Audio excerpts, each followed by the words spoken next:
കൂട്ടുകാരെ, ഇന്ന് എൻ്റെ ആവശ്യങ്ങൾക്കുള്ള സാധനങ്ങളാണ് ഞാൻ ഇന്ന് വിളവെടുത്തിരിക്കുന്നത്. ഇന്ന് എനിക്ക് ഒരു ചെറിയ പടവല കിട്ടി. പടവല ഉണ്ടായിരുന്നു. പിന്നെ മുന്തിരി 5 കിട്ടി. ഒരു പേരയ്ക്ക, ചെറിയ കപ്പയ്ക്കയാണ് കിട്ടിയത്, അതൊരു 5 കിട്ടി.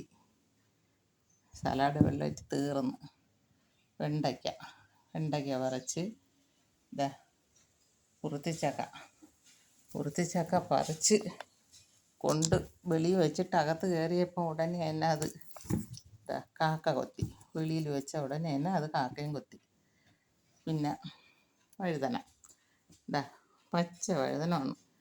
2 മൂട്ടിൽ നിന്ന് കിട്ടിയതാണ് ഇത്രയും. നല്ല ഇനം വഴുതനമാണ് ഈ പച്ച വഴുതന.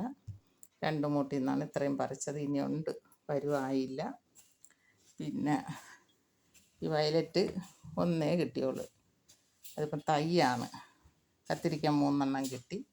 പിന്നെ 2 പച്ചമുളക് ഞാൻ പറിച്ചുള്ളൂ. ഇന്നത്തേക്ക് ആവശ്യമുള്ളത് എല്ലായി. എല്ലാവരും ഇതുപോലെയൊക്കെ അവരവരെ ആവശ്യത്തിന് നട്ടുപിടിപ്പിച്ചാൽ നമ്മളെ വീട്ടാവശ്യത്തിനുള്ള സാധനം ജൈവവളത്തിൽ മായമൊന്നും ചേരാതെ നമുക്ക് കൃഷി ചെയ്തെടുക്കാം എന്നുള്ളതാണ്. ഇതുപോലെ എല്ലാവരും ചെയ്ത് നോക്കണം. എൻ്റെ ഈ വീഡിയോ എല്ലാവർക്കും ഇഷ്ടമായെങ്കിൽ ലൈക്ക് ചെയ്യണം, ഷെയർ ചെയ്യണം, സബ്സ്ക്രൈബ് ചെയ്യണം.